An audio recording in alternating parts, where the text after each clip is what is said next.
आप जुड़े हुए हैं जीएम एजुकेशन में। चर्चा का विषय है एनआईओएस डिग्रीधारी की हो रही है सर्टिफिकेट की जांच।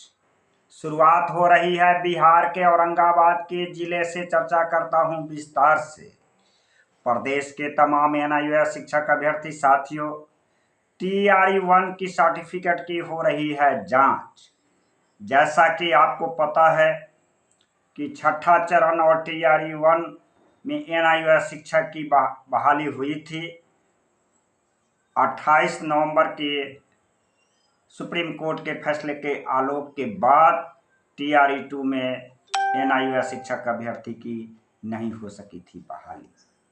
साथियों, औरंगाबाद के कार्यक्रम पदाधिकारी के द्वारा पत्र जो निर्गत किया गया है, औरंगाबाद जिला के ही अंतर्गत पड़ता है। रफीगंज प्रखंड और हसापुर प्रखंड, जिसमें अलग अलग प्रखंड में एनआईओएस शिक्षक अभ्यर्थी के नाम से लेटर निर्गत किया गया है। किरण भारती, रागिनी कुमारी, रमेश कुमार, अनु कुमारी, अजय कुमार सहित 50 अभ्यर्थियों के नाम से लेटर अलग अलग प्रखंड में निर्गत किया गया है। इसमें स्पष्टीकरण की मांग की गई है। स्पष्टीकरण औरंगाबाद के कार्यक्रम पदाधिकारी के द्वारा निर्गत किया गया है और इसमें कहा गया है कि आपकी नियुक्ति बिहार लोक सेवा आयोग के विज्ञापन संख्या 26/2023 के आलोक में की गई है, जिसमें प्रथम दृष्टया से अवलोकन से ऐसा प्रतीत होता है कि आपकी योग्यता विद्यालय अध्यापक हेतु समुचित नहीं है। अब बताइए, शिक्षक की बहाली हो गई, पेमेंट ले रहे हैं, 1 वर्ष होने वाला है। अब सरकार की नींद खुली है। एक शायर है, महफिल तमाम उठ गया तो ख्याल आया मुस्कुराने को।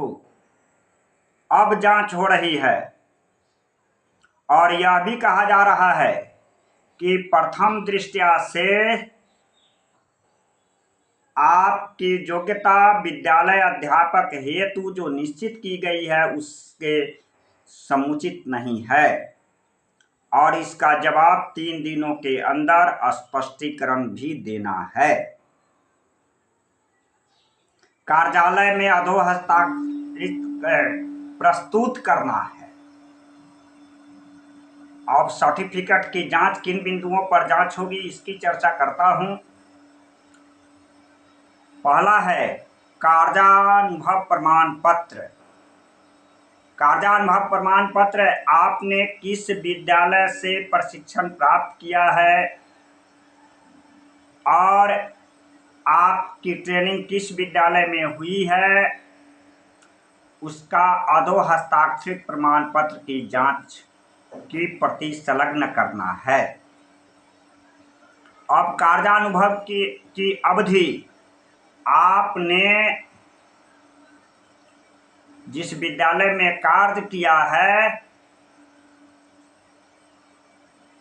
उसमें कितने दिनों तक किया है, इसमें बहुत सारी बातें की जांच होगी। आप जिस विद्यालय से, निजी विद्यालय से, खास करके एनआईओएस शिक्षक प्रशिक्षण की जो गाज गिर रही है निजी विद्यालय से, चूंकि सरकारी विद्यालय में जो काम कर रहा है वो तो विद्यालय गवर्नमेंट के पास में ऑन रिकॉर्ड है। निजी विद्यालय में जो एनआईओएस शिक्षक अभ्यर्थी कार्य कर रहे थे और TRE-1 में वे शिक्षक बने हैं, उन पर गिर रही है गाज सर्टिफिकेट के सत्यापन के बहाने।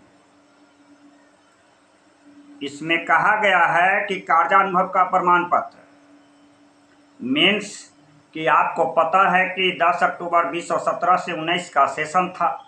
आपने इंटरमीडिएट कब पास किया, इंटरमीडिएट में 50% मार्क्स है या नहीं, इंटरमीडिएट जब पास कर गए तो ग्रेजुएशन कब किया, क्या आप NIOS के प्रशिक्षण कार्यक्रम से पहले इंटरमीडिएट किए थे? आपकी उम्र 18 वर्ष था कि नहीं?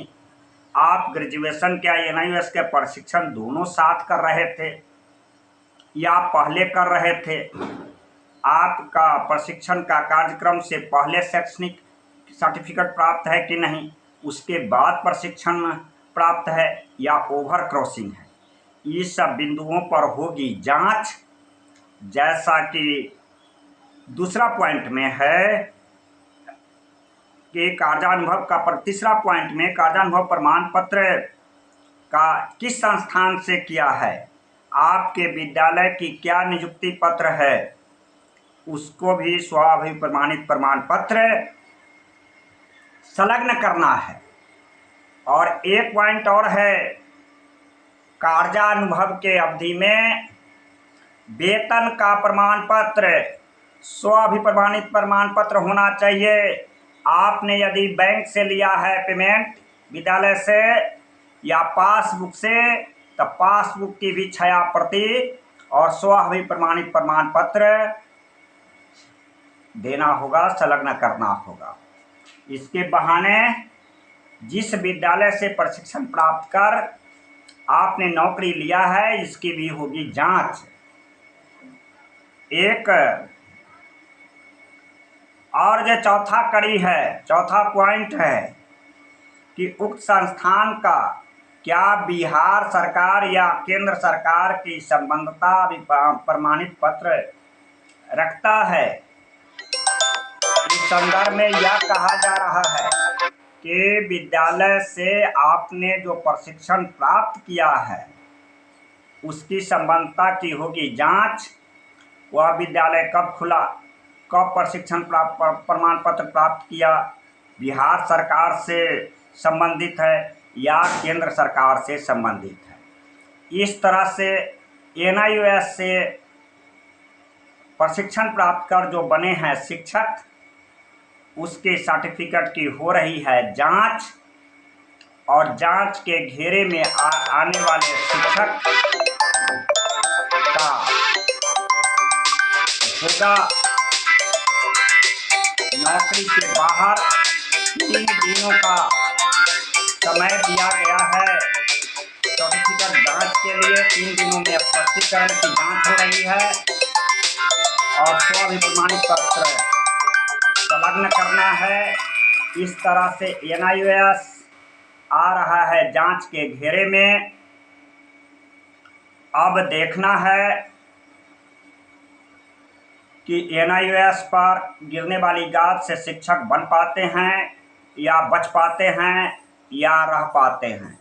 इस तरह से जो NIOS शिक्षक अभ्यर्थी जो प्रशिक्षण प्राप्त हैं वह आ रहे हैं जांच के घेरे में।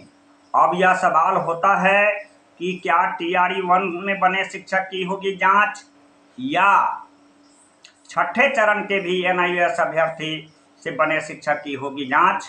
पत्र से ऐसा प्रतीत होता है कि अभी TRE 1 की ही जांच की घेरा होने वाला है।